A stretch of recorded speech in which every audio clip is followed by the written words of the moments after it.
exposure, right? So you think about the exposure, those positive, that Macintosh, all those things, the other family didn't get to experience that, right? So they got exposure in that negative way, right? So when you see negative, you think negative, you do negative, right? It's very hard for you to break out of a cycle, right? So you have to have those kind of exposures to make you be more compassionate, right? Because now we think of a way of being selfless and compassionate because we had exposure to that, right? Because we had somebody in our life that was like a beacon, or I call them lighthouses, right? So a lighthouse that pulled you into a safe path versus like you just navigating the dark ocean by yourself and you're just praying for daylight or that you have a path, right? So that gets really deep, man. You know, I was fortunate enough.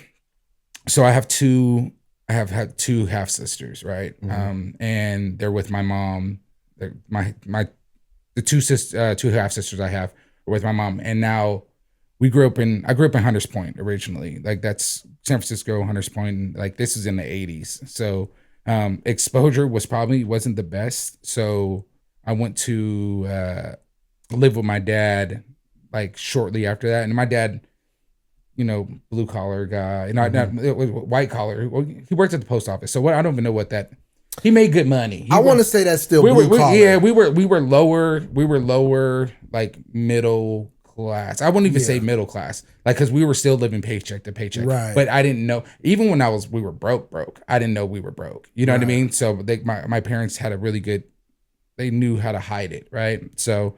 But my sisters stayed with my mom. I came to live with my dad. So I got more exposure to do the cool stuff on the weekends. My sisters, like, you know, my sisters are doing good, man, but they got exposed to a lot of like different type of lifestyles that they probably shouldn't have got, you know what I mean? Boosting, doing shit like that. You know what I mean? I love my sisters to death, man. Like I really do. But, you know, it sucks because like, I come from almost a place of privilege, right? Where it's like I got out, and you know sometimes and this is where it's going to get deep. It's like sometimes I think, you know, I'm fortunate enough to be able to make moves and stuff like that. My sisters they're doing fine, but it's weird. It's like almost a place of privilege where I used to have like what is that, privilege guilt? You know what I'm saying? Like where you got out and then you'll go back home and then you survivor's guilt. Yeah, like survival. Yeah, and it's like damn. That. It's like like not to be like on some real heavy shit, but it would be like if you were like a runaway slave, you got out and then I'm just trying to give an analogy, right? But if you got out and then you knew that hey, you had some people back there and you're like damn, like how do you like continue living your life without. You know what I mean? Always day in, day out, like, damn, I got out. And you know what I mean? You just got to be fortunate and try to bless people around you, right? So here's a perspective on that, because I think what you said is really interesting. And this is talking more about that survivor's guilt and understanding your privilege, because like, even if you are a runaway slave, you can go back and try to free people who don't even understand the condition that they're suffering from. Yeah. And that level of privilege and survivor's guilt, that's what kills us. It's like you said, like I know so many people that I would love to help, but it's like, unfortunately, that's a condition and you didn't get exposed to a broader perspective on life. Cause I got brothers as well that I love to death. And, I just can't co-sign every decision they're making, but I understand where they are in their life, in their journey, in their process. And to be completely honest, it could have been you, right? And it could have been me. It could have been you. It's like, and we all, I think, like just us as humans, right? We kind of get into this mode where, like any situation that we're in, it could have been you. Yes. Right. And I always talk to people like in an alternate universe, it's you. It is you. It's like an affinity universes, like something's happened, right? So like in this podcast, like if you believe in the cosmos and like quantum, what is it? What quantum physics? Quantum physics. You know what I mean? They got quantum chips now that right. it's some crazy shit, right? So it's like you start thinking about that, and it's like in an alternate universe, like I was them, right? And Right. they were like trying to go back and being like, I'm feeling this way. Like it's crazy when you really think about it. Yeah, I got sent a sample one time, and I made a beat out of it, and it was a Dave Chappelle excerpt, and he was saying that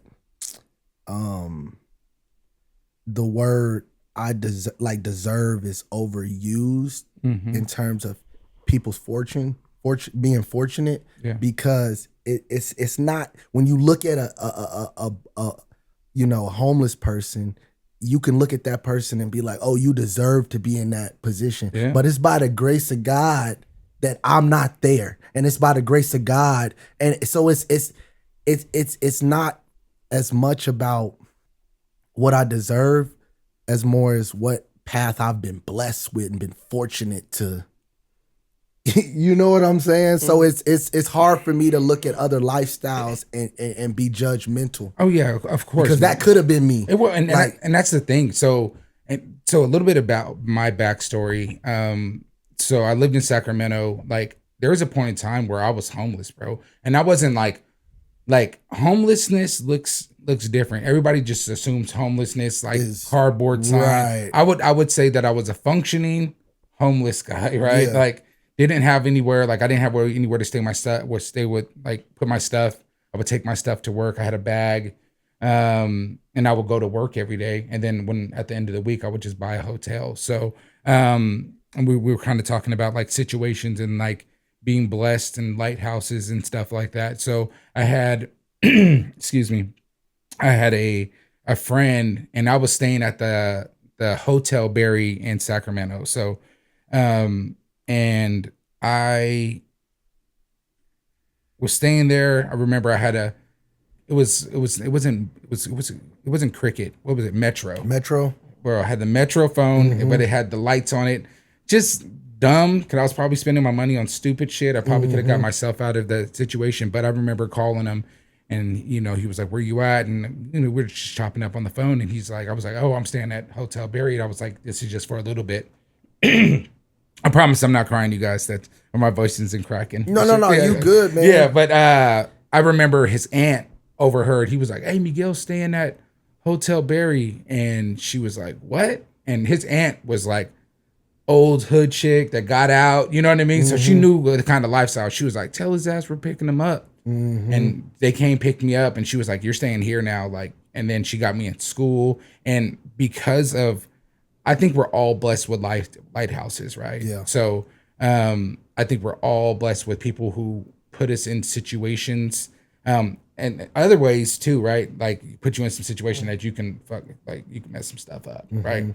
So, but that she was a lighthouse, and I know I have 5 lighthouses, but Tony was one of them, and shout out Tony. But she let me stay at the house. Like she gave me my space. Like she allowed me to be creative and paint in the backyard, and you know what I mean. And she was like, "Hey, you need to go to school, and like this is what it looks like to get financial aid, and then this is how you play the game." And like I remember and then I tend to like talk a lot, you guys. But no. Yeah. So, but I remember I didn't have my license, right? Or did I have my license? I didn't have my license at all, right? Because in San Francisco, you don't need it. And this is when I just moved to Sacramento, and she said, she was like, "You can drive my car," and I was like, "Cool." And I was like, "I'll put gas in it, $5." At the time, I was thinking I was doing something, and I backed up and I backed her car.